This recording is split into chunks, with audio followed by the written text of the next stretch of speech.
12월 30일 수요 예배 온라인으로 함께 드리시겠습니다. 먼저 하나님이시여 함께 찬양하시겠습니다.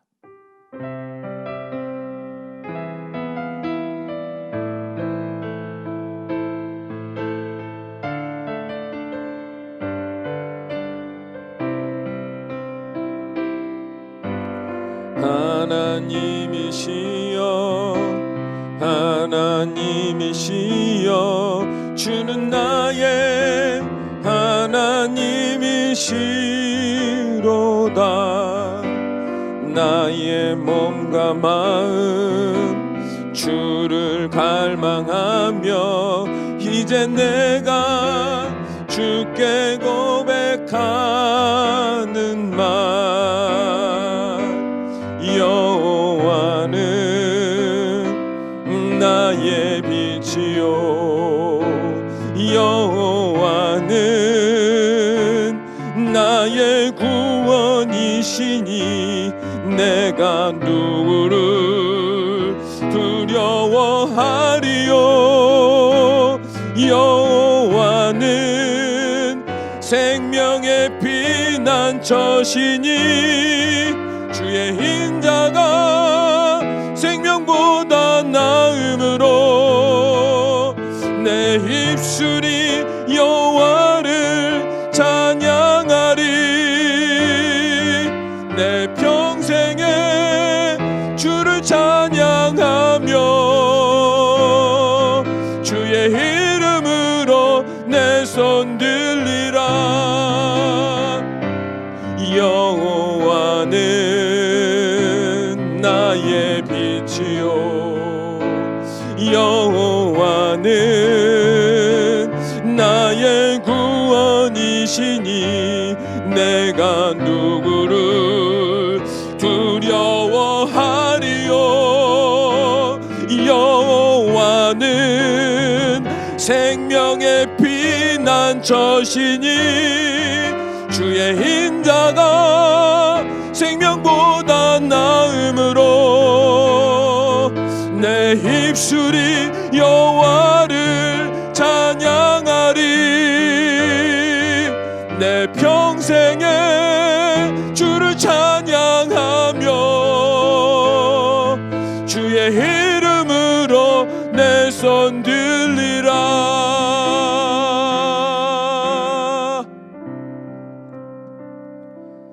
아멘. 우리 함께 기도하시겠습니다. 사랑과 은혜가 충만하신 우리 아버지 하나님,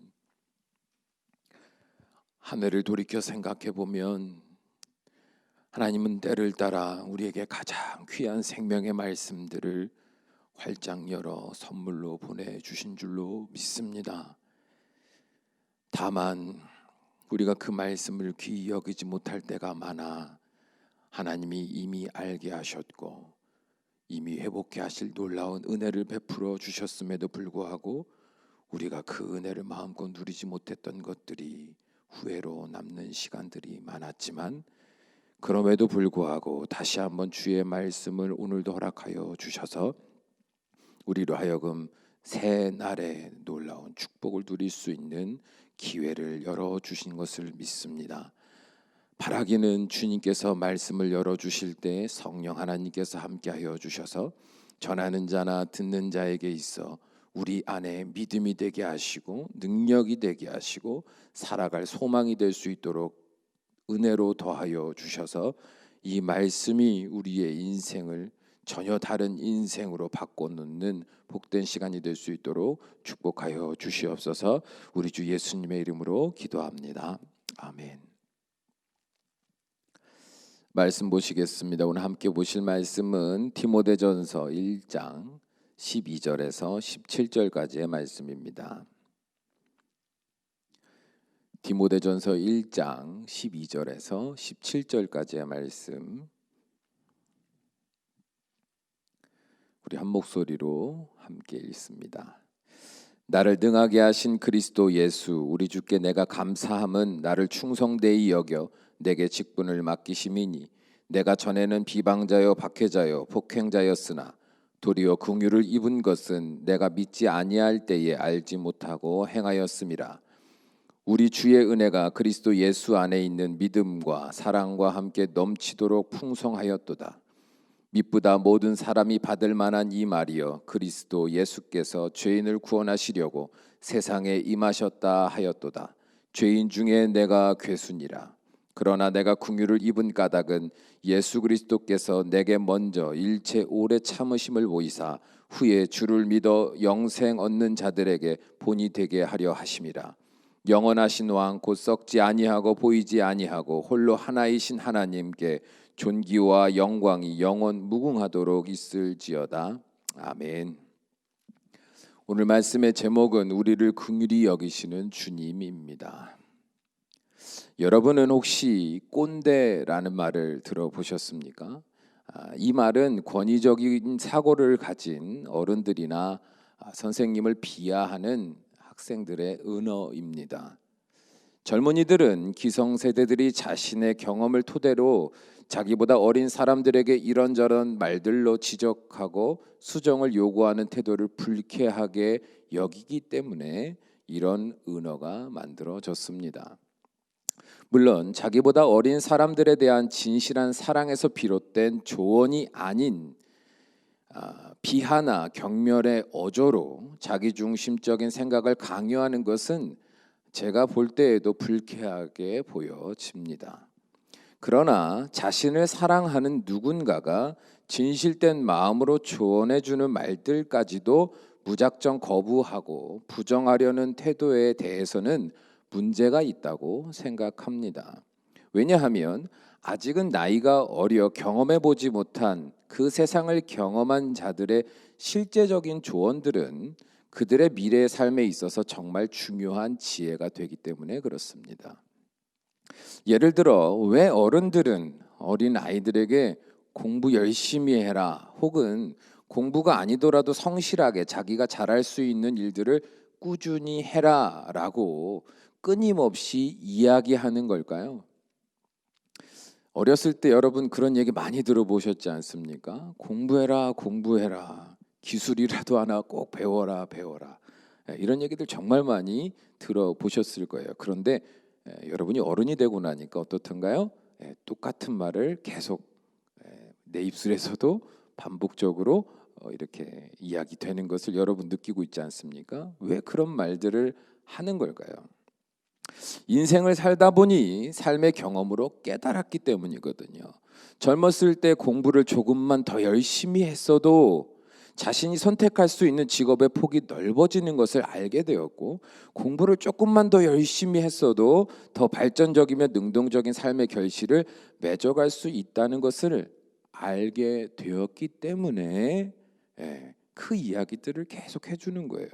경험으로 알게 된 거기 때문에. 또 우리가 자주 하는 말 혹은 듣는 말은 뭡니까? 젊었을 때 건강관리 잘해라입니다. 건강관리 잘해라, 건강관리 잘해라. 이 또한 마찬가지로 아무리 자신의 능력이 뛰어나고 그로 인해서 얻은 부와 명예가 풍부하다 할지라도 결국 건강을 잃게 되면 이 모든 것들이 아무런 의미가 없게 된다는 것을 삶으로 경험했기 때문입니다. 그렇게 어른들은 사랑하는 누군가에게 잔소리가 아닌 잔소리를 멈출 수가 없는 겁니다. 만일 나에게 누군가 이런 인생의 잔소리하는 것을 멈춘다면 이는 기뻐할 일이 아니라 서운해해야 할 일이라는 것을 우리 젊은이들이 깨닫는 날이 올 수 있을까요? 우리의 신앙생활에 있어서도 마찬가지입니다. 성경은요, 끊임없이 우리에게 수많은 영적인 조언들을 쏟아내고 있습니다. 여러분들은 이런 이야기들 앞에서 어떤 태도를 취하십니까?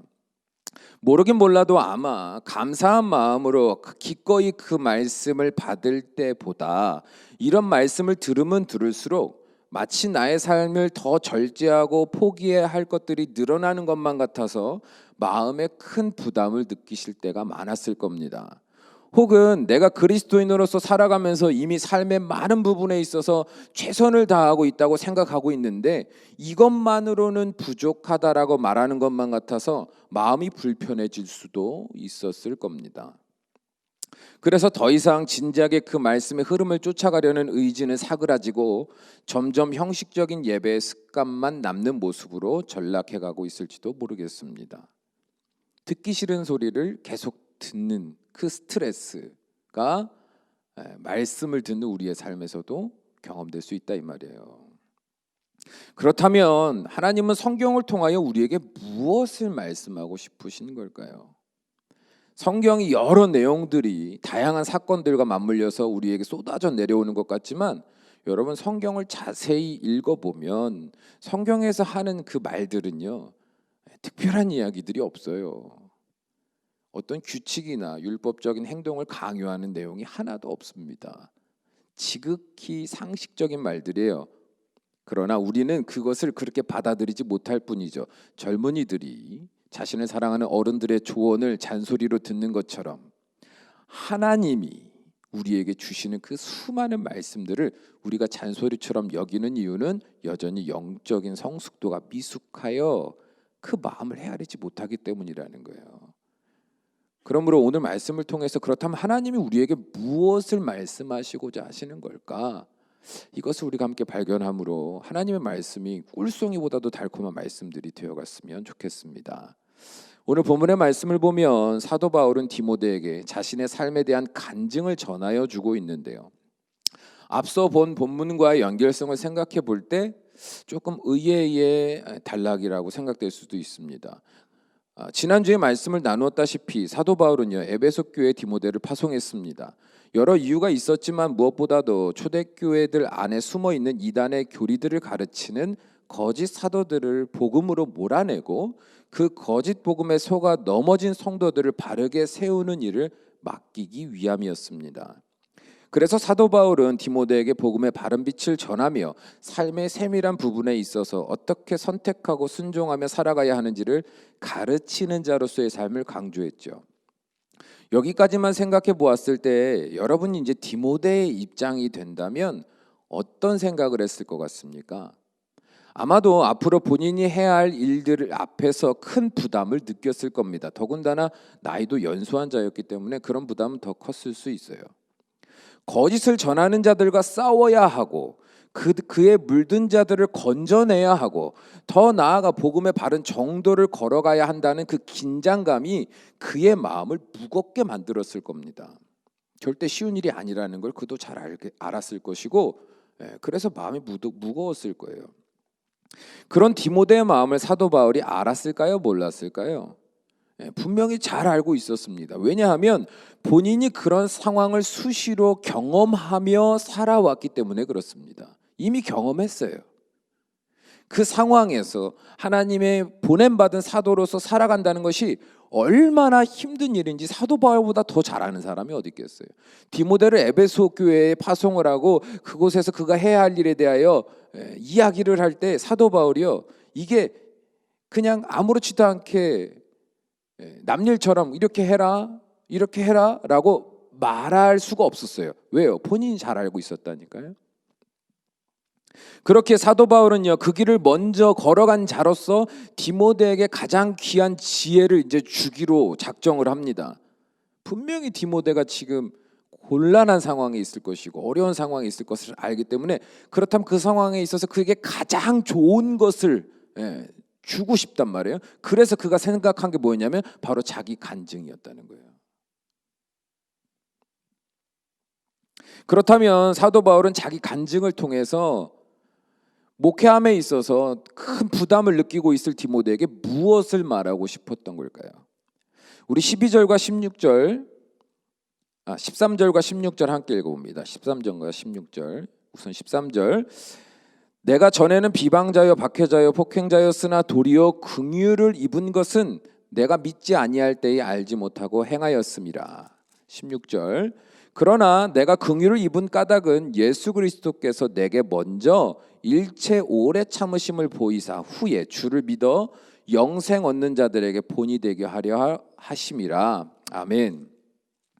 이 두 구절을 종합해 보면 무슨 말이 되는 거예요? 사도 바울이 예수님을 만나기 이전에는 오히려 예수님과 그를 믿는 자들을 비방하는 자여 박해자하는 자여 폭행하는 자였다고 고백합니다. 그렇다면 그 이유가 무엇이었다고 말합니까? 예, 알지 못하고 행하였기 때문이라고 말하고 있습니다. 그렇다면 그가 알지 못했다고 말하는 것은 무엇을 말하는 겁니까? 그는 하나님과 그 율법에 대해서 누구보다 잘 아는 자였습니다. 그뿐 아니라 자신이 배워서 아는 대로 행하기 위해서 위험도 기꺼이 감수할 만큼 정직하며 성실한 사람이었습니다. 그런데 그는 스스로 알지 못하고 행하는 자였다라고 회고하고 있단 이 말이에요. 결국 그가 말하고자 하는 것은 곧 본인이 무엇을 알지 못했다는 거예요? 예수 그리스도를 알지 못했노라고 고백하는 겁니다. 물론 예수님에 대해서 많이 들어보았을 겁니다. 그뿐 아니라 예수를 믿고 따르는 자들이 서로 가르치고 지키는 것이 무엇인지, 복음이라고 말하는 것이 무엇인지도 충분히 알고 있었기 때문에 그것이 어떤 지식인지도 알고 있었습니다. 예수님을 전혀 알지 못했다, 예수님을 따르는 자들이 믿는 그 복음이 뭔지도 전혀 알지 못했다를 말하는 게 아니에요. 예수님도 알았고 예수님을 믿는 자들이 믿고 따르는 복음이라는 것이 무엇인지도 알고 있었습니다. 그러나 그는 무엇을 알지 못했다는 거예요? 예수님을 직접적으로 알지 못했다는 거예요. 그걸 말하는 거예요.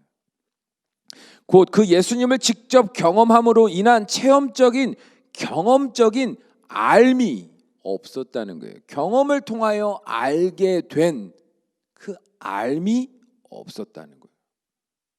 그래서 그는 자기가 배운 대로, 남들이 말하는 대로, 그리고 그 지식 안에서 자신이 스스로 세운 기준대로 예수님을 비롯하여 그를 따르는 자들을 판단했습니다. 그러나 그럼에도 불구하고 예수님이 사울이었던 자신을 택하신 이유는 무엇이었습니까? 예수님 또한 그의 무지함을 잘 알고 있었기 때문이었다라고 말하는 거예요. 그래서 사도 바울은 스스로 예수님의 긍휼을 입은 자다라고 고백하는 거예요. 긍휼이라는 건 뭐예요? 상대방의 입장, 상대방의 처지, 상대방의 수준을 이해함으로 그를 있는 그대로 용납하여 그의 수준에 맞는, 그의 상황에 맞는 그 태도를 그에게 적용해 가는 것을 말하는 거예요. 내 입장에서 이거는 이거니까 저거는 저거니까 라고 막 강하게 강조하고 무자비하게 막 쏟아붓는 그런 태도가 아니라, 그런 정확한 기준과 정의가 있을지라도 그 사람이 너무나 부족하고 연약하면 그에 맞도록, 그 수준에 맞도록 기다려줄 줄도 알고 다시 가르쳐줄 줄도 알고 그가 하지 못하는 것을 이루어가며 그로 하여금 바른 정의, 정도를 따라 걸어갈 수 있도록 돕는 태도가 바로 긍휼이라는 거죠. 이를 풀어서 이해해보자면 예수님은 충분히 복음을 가로막는 방해자 사울을 물리치실 수 있었습니다. 그러나 예수님은 그를 정죄하지 않았던 이유는 그가 복음을, 곧 예수님을 직접 알지 못했기 때문에, 제대로 알지 못하여 행하는 어리석은 행위들인 것을 이해해 주신 겁니다. 그래서 예수님은 사도 바울을 향하여 일체의 오래 참으심으로 기다려 주셨고 마침내 때가 이르러 그를 만나 비로소 복음의 참된 의미를 경험으로 알게 하시고 믿게 하셔서 주의 복음을 위하여 보냄을 받은 사도로서의 삶이 되게 하셨노라, 이렇게 말하고 있는 겁니다. 그렇다면 사도 바울은 디모데에게 이 경험들을 통해서 그렇다면 도대체 뭘 말하고 싶은 겁니까? 오늘 본문의 구절들을 다 녹여서 하나의 문장으로 만들면, 하나의 말투로 만들면 이렇게 되는 거예요. 디모데야, 죄인 중에 괴수인 내가 예수 그리스도의 사도로서 직분을 맡아 주 안에 있는 믿음과 사랑과 함께 넘치도록 풍성한 삶의 결실을 맺게 된 거는 나의 지혜나 노력으로 인한 것이 아니라 괴수인 나에게 긍휼을 베푸신 주님의 인내와 사랑으로 인한 거야 라고 말하고 있는 겁니다. 그러므로 앞으로 디모데가 에베소 교회에서 직분을 맡아 사명을 감당할 때 반드시 무엇을 기억해야 한다는 겁니까? 자기 열심으로 사역하는 것이 아니라는 것을 말하는 거예요. 자기 주도적인 계획이나 방법이 중요한 게 아니라는 겁니다. 하나님의 보냄을 받은 자로서 수많은 문제 앞에서, 결단 앞에서 마음이 분주하고 어렵겠지만, 그래서 생각도 많고 마음에 큰 짐을 진 것과 같은 부담도 크게 있겠지만 아무것도 염려하지 말라는 거예요.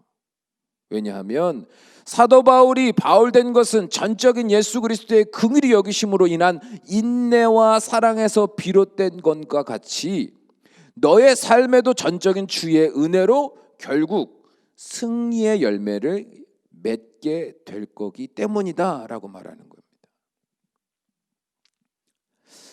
여러분, 우리가 주님의 뜻대로 막 살려고 노력하다 보면 실수할 때 많죠. 그죠? 죄를 반복하여 질 때도 많고요.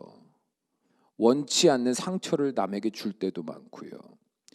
열심히 하던 경건 생활의 그 습관들이, 그 노력들이 하루아침에 무너질 때도 많아요. 한 2, 3일만 바빠서 큐티 안 해보십시오. 일주일 정도 바빠가지고 주중 예배 한번 건너뛰고 살아보십시오. 그 다음 주에 막 목마름으로 그 은혜를 사모함으로 예배 앞에 나아가게 되던가요? 아니죠. 오히려 더 멀어지게 되잖아요. 왜 그럴까요? 여러분, 우리는요 어둠에 속한 자이기 때문에 그래요. 그러니까 빛 가운데로 나아가려는 태도가 필요한 사람들입니다. 우리는 죄인이기 때문에. 그래서 빛보다 어둠이 익숙해가지고요, 조금만 게으르면 금세 어둠에 익숙한 곳에 자리 잡고 앉아 있는 거예요.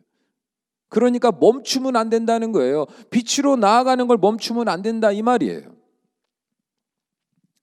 그러므로 우리는요 때때로 계속 낙심할 겁니다.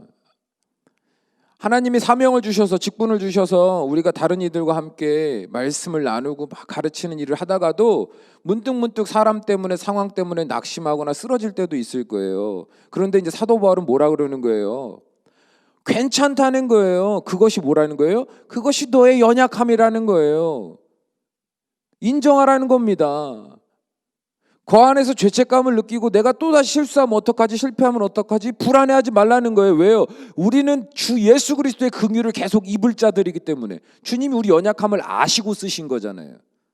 아심에도 쓰셨다는 건 뭐예요? 내 힘과 내 능력이, 내 경건함이 완벽하기 때문에 쓴 것이 아니라 형편없는 사람임에도 쓰신 것은 하나님이 예수 그리스도 안에서 주신 능력으로, 성령 안에서 주신 능력으로 우리를 어떻게 하셔서 다듬으시고 새롭게 하시고 충만하게 하셔서 사용하시려고 택하신 거니까 부담 갖지 말라는 겁니다.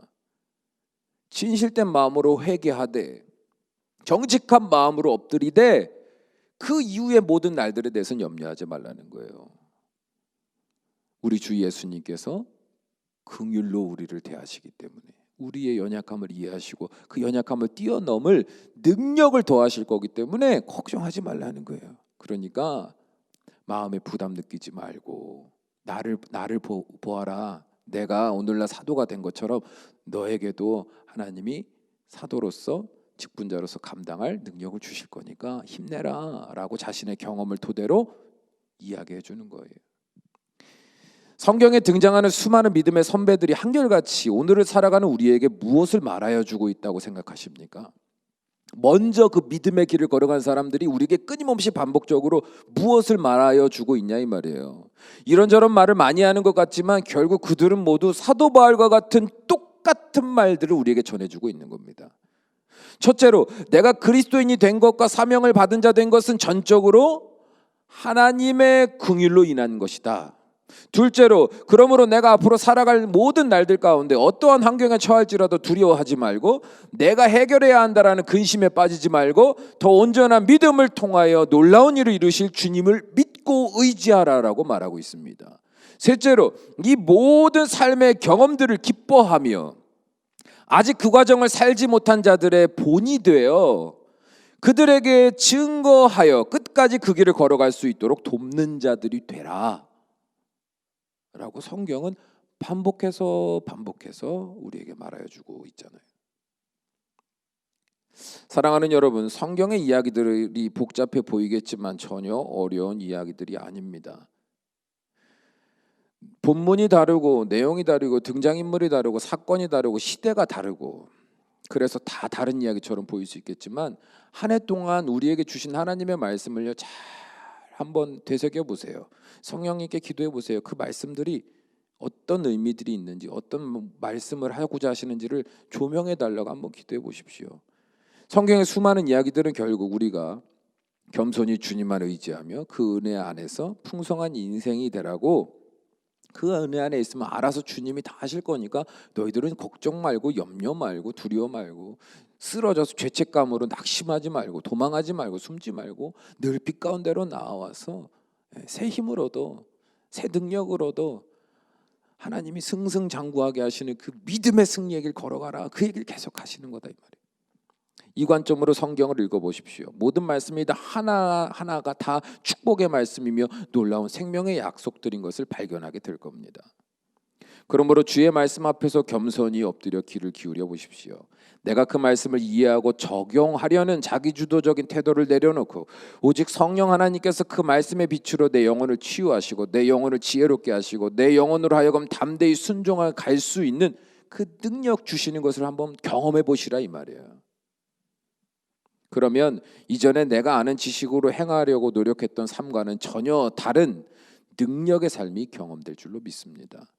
나는 도저히 할 수 없었던 그 일들이 하나님의 거룩하신 뜻대로 이루어져 가는 것을 경험하게 될 겁니다. 그리고 비로소 여러분들은 사람 앞에서 얘기할 겁니다. 내가 예수 그리스도를 아는 자입니다. 경험으로 아는 자입니다. 내가 예수 그리스도 안에서 하나님을, 성령님을 아는 자입니다.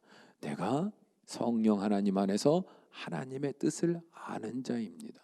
잘난 척하는 지식적인 알을 말하는 게 아니에요.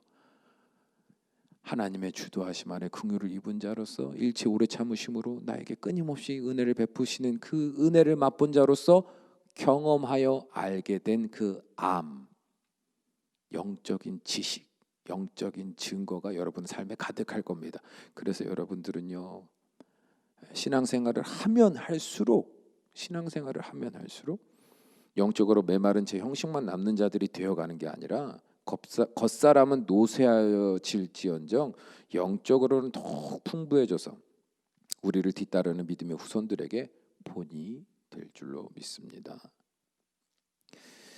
바라기는 이 마지막 때에 여러분의 삶이 더욱 빛을 발하는 주의 거룩한 도구가 되어 올 한 해도 승리하게 하셨던 주님의 은혜가 여러분의 인생을 통하여 내년 한 해에도 더 찬란한 빛으로 주님의 영광이 드러나게 하는 놀라운 증인의 삶이 되게 하실 줄로 믿습니다. 우리 함께 기도하시겠습니다.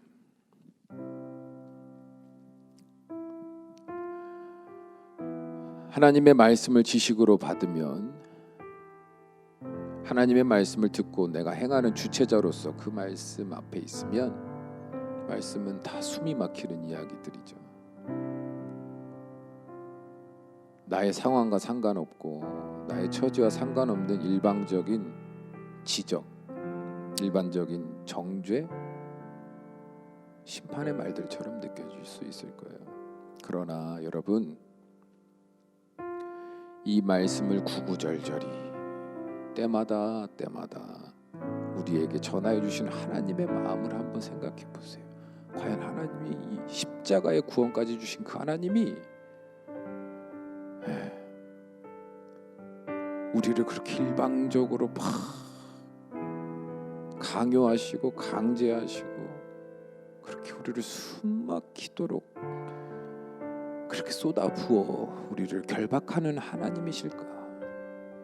아니라는 거예요. 우리를 사랑하시기 때문에 제발 믿으라는 거예요. 오늘날 내가 너된 것은 네가 노력해서가 아니라 너의 있는 그대로를 일체 오래 참음으로 용납하고 인내로서 받아들이고 긍휼로 베푸신 하나님의 은혜로 오늘날 네가 된 거야. 앞으로도 그럴 거야. 그러니까 다른 거 필요 없고 의심치 말고 하나님의 말씀 앞에 나와 그 영혼이 어둠에서 해방되며 하나님의 말씀 앞에 나와 성령 하나님이 그 말씀이 내 삶의 능력이 되게 하시는 것을 경험하며 내 사랑하는 아들아, 내 사랑하는 딸아, 어디를 가든지 너희들이 당당하고 담대하고 기뻐하고 행복하고 자유하며 육신의 복까지도 마음껏 누리는 나의 자녀가 되어라. 또한 어디를 가도 하나님의 살아계심을 너희의 삶으로 증거하며 믿음이 있는 자나 믿음이 없는 자들의 본이 되어 하나님 앞에 면류관 받는 놀라운 인생들이 되거라 말씀하시는 겁니다. 이 시간 기도할 때 주여 내가 예수 그리스도를 아는 자 되게 하소서, 성령 하나님을 아는 자 되게 하소서, 하나님의 능력을 아는 자 되게 하소서. 그 놀라운 능력이, 그 경험이 우리의 삶에 있게 하여 주셔서 우리가 입술로 증거하며 우리가 입술로 하나님을 자랑하는 축복의 인생이 될 수 있도록 주여 우리의 영을 만져 주시옵소서. 우리 간절한 마음으로 함께 기도합니다. 사랑과 은혜가 충만하신 우리 아버지 하나님, 우리의 지난 날들을 생각해 봅니다. 아버지, 우리는 늘 불안했습니다. 염려했습니다. 단식했습니다. 혼란했습니다. 그럼에도 불구하고 우리가 이 시간 하나님 앞에 엎드려 예배하는 자 된 것은 우리가 스스로 믿음을 붙들었기 때문이 아니며 우리가 스스로 이것이 가장 옳다고 여기는 판단 안에서 우리가 노력하여 우리가 그 선택을 했기 때문이 아니라 우리는 어둠에 빨려갈 수밖에 없고 두려움에 잠식될 수밖에 없고 세상살이에 지쳐 낙심하여 쓰러질 수밖에 없는 인생이었으나 그런 우리의 연약함을 불쌍히 여기시고 우리의 무지함을 불쌍히 여기시는 아버지 하나님께서 다시 한번 우리의 마음을 붙드셨고 다시 한번 생명의 빛으로 우리를 일으켜주셨고 다시 한번 도저히 믿을 수 없는 소망을 붙들게 하셨기로 아버지, 우리가 다시 한번 주의 말씀 앞에 귀를 열고 엎드려 하나님의 음성을 사모하는 자들이 될 줄로 믿습니다. 사랑하는 자들이 앞으로 살아감에 있어서 어떤 일이 어떤 상황이 눈앞에 펼쳐진다 할지라도 아버지, 우리 주님의 은혜를, 그 사랑을, 그 능력을 경험한 자들은 오히려 담대히 그 어둠으로 들어가 주의 빛을 발하며 주의 영광을 선포하는 삶의 증인들이 되어갈 줄로 믿습니다. 땅끝까지 이르러 가르치는 자가 되는 것이 아니라 땅끝까지 이르러 내 증인이 되라 하신 주님의 말씀을 따라 사랑하는 참평교회 성도들이 어디를 가든 무엇을 하든 하나님을 배운 자가 아니요 하나님을 경험하는 자로, 하나님을 배운 자가 아니라 하나님과 늘 동행하며 교제하며 날마다 새로운 은혜로 능력으로 살아가는 복된 인생들이 되게 하여 주셔서 그들이 가는 곳곳마다 하나님의 찬란한 구원의 빛이 온 세상을 밝히기에 부족함이 없는 축복의 통로요 구원의 통로들이 되는 복된 인생들이 될 수 있도록 주여 새 은혜로 부어 주시옵소서. 아버지 하나님, 우리의 입술에 남는 것은 우리의 지식이 아니요 누가 가르쳐준 삶의 이야기들이 아니요 내가 직접 경험한 그 증거들만이 우리의 입술에 가장 담대한 증거가 되고 증언이 될 줄로 믿습니다. 복음은 배운 것을 말하는 것이 아니요 복음은 내가 경험한 하나님을 증거하는 것이 복음이오니 주여, 사랑하는 자들의 심령에 은혜를 더하여 주셔서 그들의 영이 날마다 자라나게 하셔서 주님을 더 깊이 알고 주님의 마음을 더 깊이 이해하고 실제로 주님이 내 삶에 역사하시는 것을 더 깊이 헤아려 감사함으로 받는 자요 따르는 자 되게 하셔서 어디를 가든지 그들의 입술에서는 늘 주님을 향한 찬양이 흘러넘치는 복된 인생들이 되게 하소서. 올 한 해도 주님께서 한 번도 우리의 연약함과 부족함에 있어 그것이 우리의 올무가 되는 그 순간을 허락지 아니하시며 말씀으로 승리할 수 있는 기회들을 주신 줄로 믿습니다. 바라기는 우리가 그 은혜를 귀히 여기는 자들 되게 하셔서 내년 한 해에는 더 큰 은혜로 더 큰 성장으로 주님께서 베푸신 축복을 맛보는 인생들이 될 수 있도록 인도하여 주시옵소서. 감사합니다. 예수님의 이름으로 기도합니다. 아멘.